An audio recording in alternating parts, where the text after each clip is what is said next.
Sommet extraordinaire de la Communauté économique des États de l'Afrique centrale. Le ministre de l'économie, de la planification et de l'aménagement du territoire, représentant personnel du chef de l'État camerounais, son Excellence Paul Biya.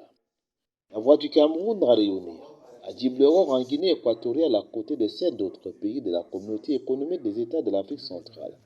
Des pays réunis le vendredi 15 décembre 2023 pour plancher sur la transition au Gabon.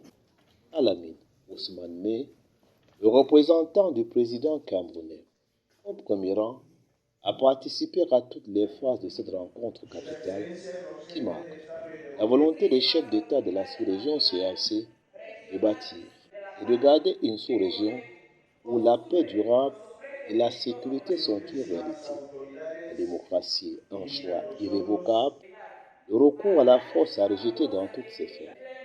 Face à l'évolution positive sur le terrain au Gabon et les conditions sécuritaires rassurantes, les chefs d'État de la sous-région ont décidé, à l'issue de leur rencontre, de maintenir le siège de la CEAC à Libreville, entre autres décisions prises dedans.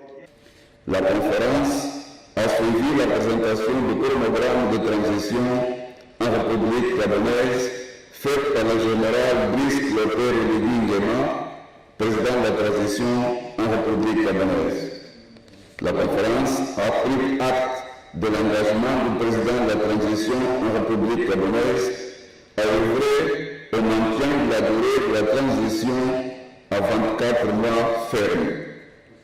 La conférence a exhorté les autorités de la transition à apporter aux facilitateurs de la CAC les appuis nécessaires pour la poursuite de sa mission, notamment en lui laissant un libre accès à tous les acteurs politiques, socio-économiques et de la société civile du Gabon.